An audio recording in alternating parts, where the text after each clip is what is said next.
کا نام ہے اغاثۃ اللہفان، اغاثۃ اللہفان عن مصائد الشیطان، نام سے آپ اندازہ لگائیں، اغاثۃ اللہفان، سمجھ آ رہا ہے احتشام صاحب؟ سمجھ آ رہا ہے؟ اغاثۃ اللہفان عن مصائد الشیطان، شیطان کی شکار بننے سے مجبور انسان، مصیبت زدہ انسان کی مدد کرنا۔ یہ بڑی شاندار کتاب ہے، آپ لوگ اس کا مطالعہ کرو ذرا۔ شہرستانی کے الملل والنحل میں بھی آپ کو یہ باتیں ملیں گی۔ عبد الکریم شہرستانی کی کتاب ہے نا الملل والنحل، ایک ابن حزم کا الملل والنحل ہے، اور ایک یہ۔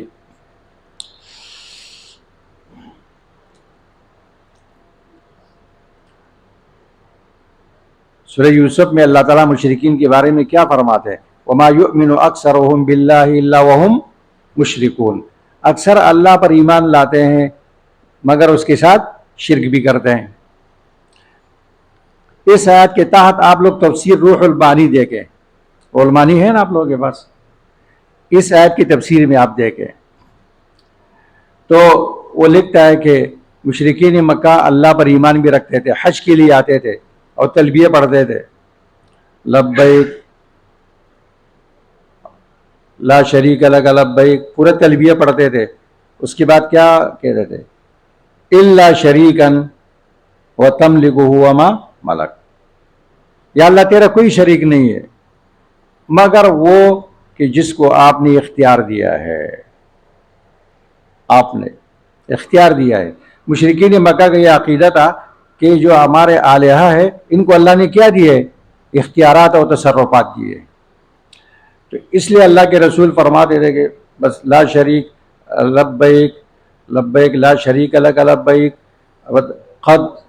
قدن حدیث میں الفاظ ہیں، بس روکو اس سے آگے نہیں جاؤ، کیونکہ وہ کہتے تھے الا شریکا تملکہ وما ملک، یہ استثناء کرتے تھے۔ تو یہ ان کا شرک تھا، اللہ پر ایمان بھی اور شرک بھی۔ تو روح المعانی والا لکھتا ہے، علامہ علوسی البغدادی حنفی ہے اور بڑا نقطہ سنج انسان ہے، اور وہ لکھتا ہے کہ یہ آیت منطبق ہوتی ہے ہر وہ شخص پر اس امت میں جو کلمہ بھی پڑھتا ہے، نماز بھی پڑھتا ہے، مسلمان اسلام کا دعویٰ بھی کرتا ہے، لیکن وہ کیا کرتا ہے؟ وہ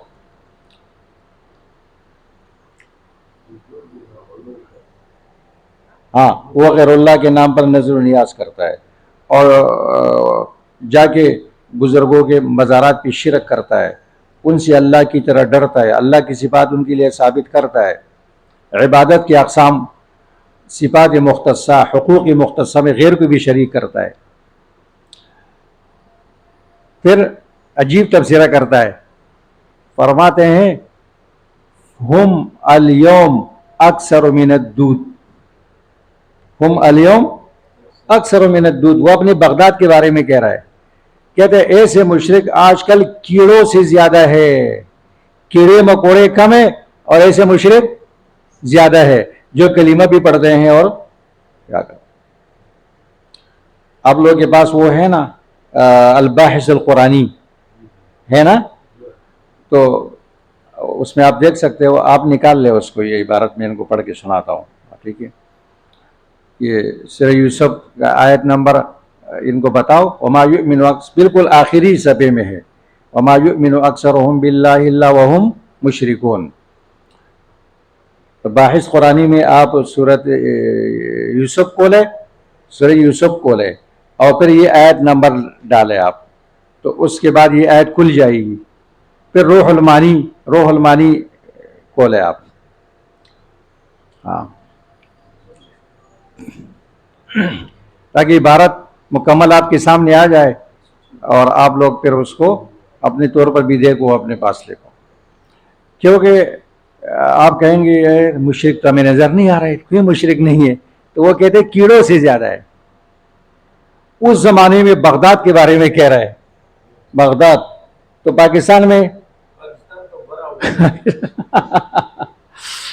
اللہ اکبر۔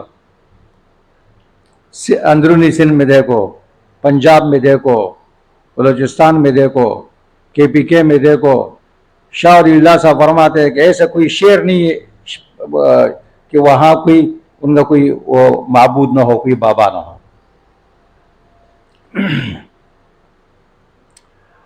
اچھا، نکال لیا؟ آپ دے دو میں عبارت پڑھ کے سناتا ہوں.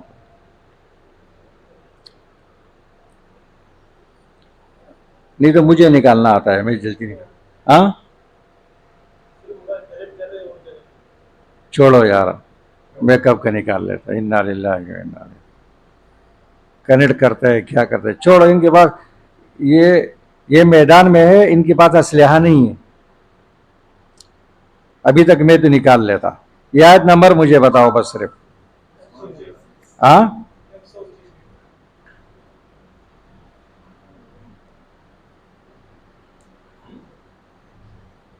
100.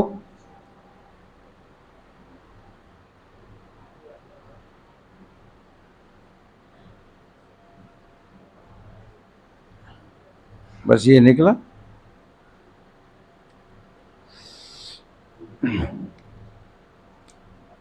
دیکھو، قال ابن عباس ومجاہد وعکرمہ والشعبی وقتادہم اہل مکہ آمنوا واشرکوا كانوا يقولون في تلبیتهم لبیک اللہم لبیک لبیک لا شریک لک الا شریکا هو لک تملکه وما ملک. ٹھیک ہے، یہ تو اس کی تفسیر ہو گئی.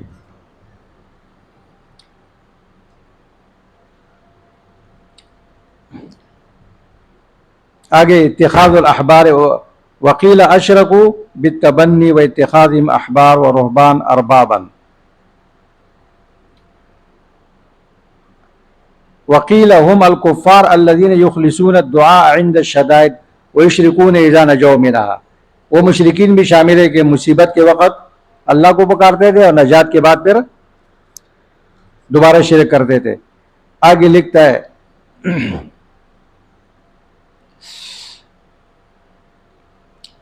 کہتا ہے وقد يقال نظرا الى مفهوم الآية انهم من يندرج فيهم كل من اقر بالله تعالى وخالقيته مثلا وكان مرتكبا ما يعد شركا كيفما كان.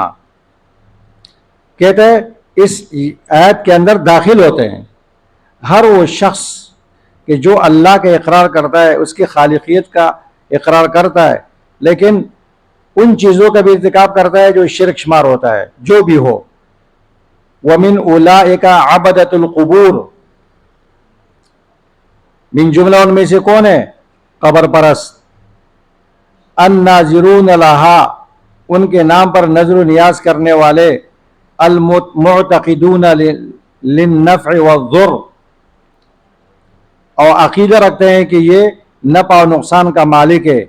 ممن اللہ تعالی اعلم بحالہم فیہا، کہتے اس طرح اور بہت کچھ عقیدہ رکھتے ہیں جو اللہ کو معلوم ہے. کہتے وہم اليوم اکثر من الدود، یہ کیڑوں سے زیادہ ہے. آپ کو نظر نہیں آ رہا ہے کیونکہ آپ کے پاس چشمہ نہیں ہے. ٹھیک ہے، چشمہ آئے گا تو آپ کو نظر آئے گا. ہر دوسرا تیسرا آدمی مشرک ہے. اور جہل بالتوحید ہے بیچارہ. ایسا نہیں کہ وہ شرک کو برا سمجھتا ہے اور شرک کر رہے ہے بیچارہ. جیسے مفتی رشید احمد صاحب رحمۃ اللہ علیہ فرماتے تھے کہ آج کا مسلمان 1/2 شیعہ ہے غیر شعوری طور پر، یعنی مسلمانوں کے ناموں میں شیعوں کے اثرات ہے اور ہر چیز میں. تو اس طرح کی چیز ہے، تو اس کو سمجھنا ہے. اچھا، اب آتے ہیں شرک کے اقسام کی طرف. دیکھو اللہ تبارک و تعالی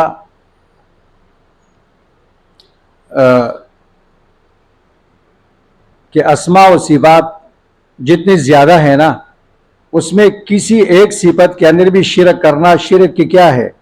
مستقل قسم ہے. اس طرح اللہ تعالیٰ کے حقوق ہے، حقوق مختصہ، کسی حق میں بھی شرک کرنا وہ بھی کیا ہے؟ شرک کی مستقل قسم ہے.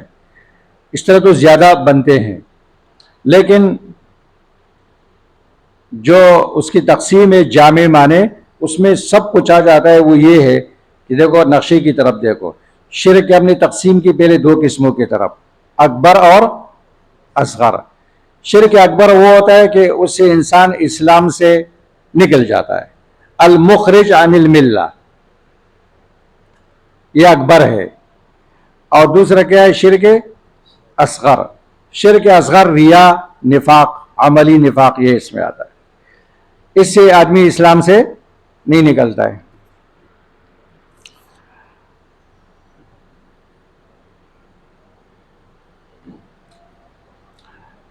پھر جو اچھا شرک اصغر کی مثال سورہ کہف کے آخر میں، فمن کان یرجو لقاء ربہ فلیعمل عملا صالحا ولا یشرک بعبادت ربہ احدا. اس سے مراد ریا ہے. اس شرک سے مراد کیا ہے؟ ریاکاری ہے.